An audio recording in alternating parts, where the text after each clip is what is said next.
રામ રામ સીતારામ મહાદેવ જય શ્રી કૃષ્ણ બધાને. તો તમારું બધાનું સ્વાગત છે આપણા નવા બ્લોગમાં. રુદ્રના પપ્પા ખાણ બનાવે બે, એટલે ગાયો ધોવાની છે કે નહીં અત્યારે, એટલે તો આ બે વાસળીઓને આપણે આપીએ, બધી વાસળીઓ ખાણ ખાય. તો આ બે અંદરો અંદર બાંધવા મળે, ડખા કરે હે ખાણ માટે. હો બે ને ખાણ ને ઉતાવળ થઈ જાય ને એટલે જો એને મોઢું અહીંયા જાય છે ને બી બાદ છે તે હમણાં જોઈજો. જો લે જો ભાઈ ઓલીને એમ થાય પહેલાં આ ખાઈ જાય, ઓલીને એમ થાય આ ખાઈ જાય કે શંકર ગાયનો મગજ જોઈ લો જોવા. તે એ બે ને કે શાંતિ રાખીને ખાઈ લ્યો ને ભાઈ ખાણ બે. આ બાળ મંદિર પણ સાની મની રહેતી જ નથી બે, બાંધતી જ હોય.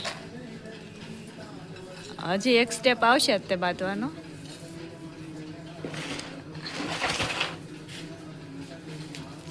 આ કાળી વાસળીને બહુ બાંધવાનો શોખ.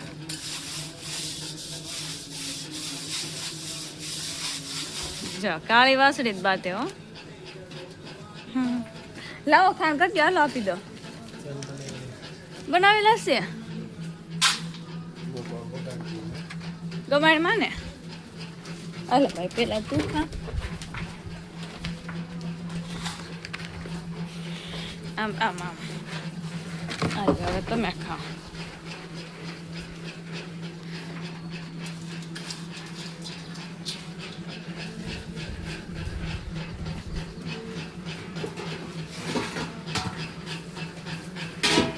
એક આ પંખો છે ને બહુ ખલેલ પાડે.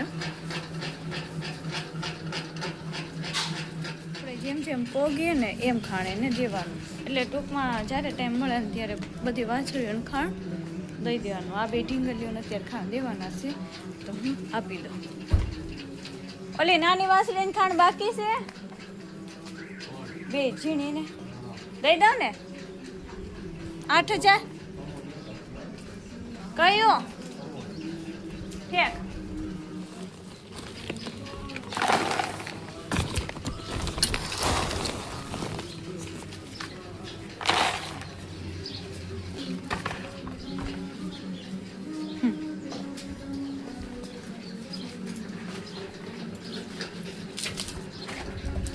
ઓલી કઈ જો એને ખાંડ ખાઈ લીધું, કેમ કે તો દોવામાં નથી. અને પહેલાં બ્લોગમાં મેં કીધું એમ એ થોડીક બીમાર જેવી હતી પણ અત્યારે રાગે પડી ગઈ છે એમ, તો એને બે ટાઈમ આપણે ખાંડ દેવાનું.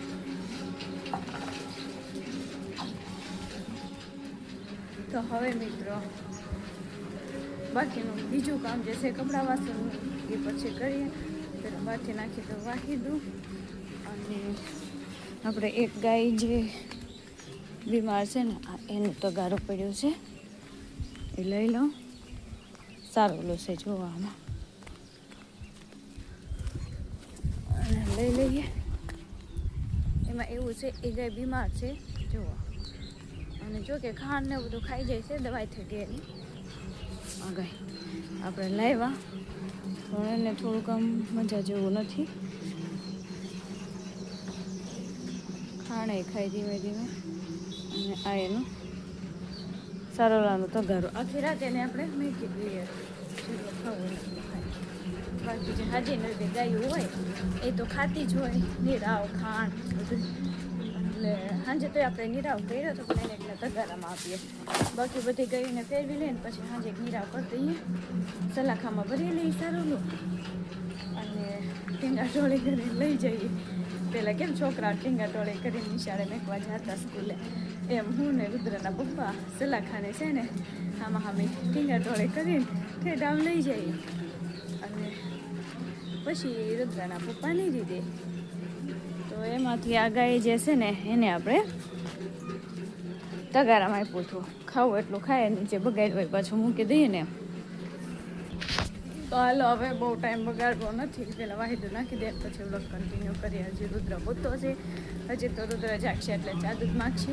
બધાય કામ પડ્યા મેકીને એને ચા દૂધ પ્રોવાઈડ કરવાનું, પીવડાવવાનું.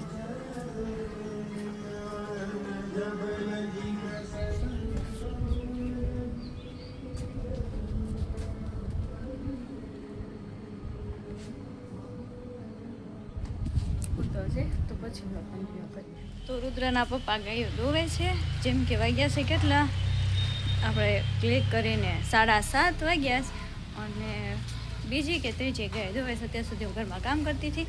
જો હજી ઢાળિયાની લાઇટ આપણે ચાલુ કરી નથી અને અમુક ગાયો ધોવાઈ ગઈ એના તગારા લેવાના છે આપણે. અને રુદ્રના પપ્પા કઈ ગાય ધોવી દેખાડવાનું. બાકી જો બધી ગાય ખાંડ ને એવું ખાઈ લીધું. જો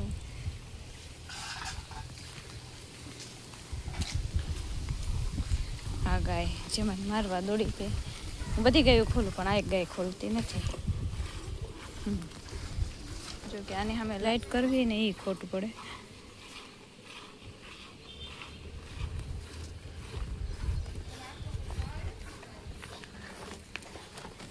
આને થોખ જ નહીં થાય મારે આપણને. એક આ વાસળી, હવે આ ગાય જોજો તમે. એક આ ગાય,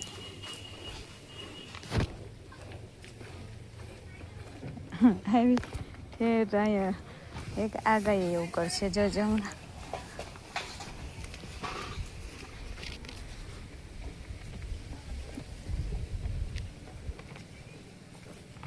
જો પગ ને બધું જાળવી લે. હા બેટા. હા અડો હાલો.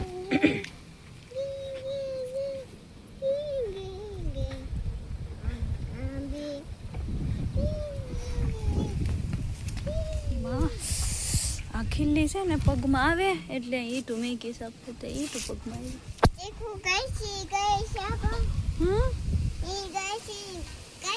આ કોણ છે? આ કોણ છે? ગાય માતા.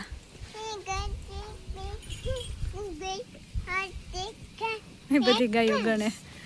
આ કોણ છે? બાવ. આ કોણ છે? બાવ. આ કોણ છે? આ હે ગાય છે? યા નહીં કેવું બાવ.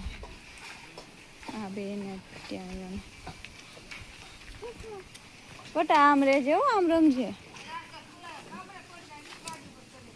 હા ને કે હક નહીં થાય. હાલે ભાઈ લે.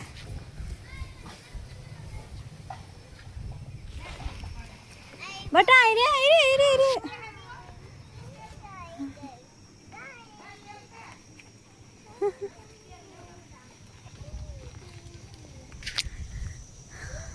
બારે કઈ રુદ્ર.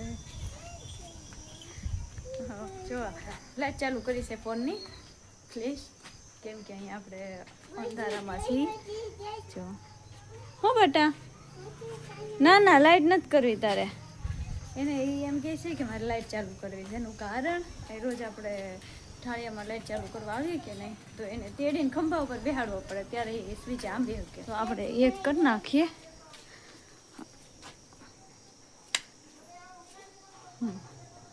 આ બ્લોગને આપી દઈએ. તો હવે મળશું બીજા બ્લોગમાં. બ્લોગ સારો લાગ્યો તો લાઈક કરી દેજો અને ચેનલ ઉપર નવા હોય તો ચેનલને સબસ્ક્રાઈબ કરી દેજો. મળશે કે આવા જ બ્લોગમાં. ત્યાં સુધી રામ રામ જય માતાજી.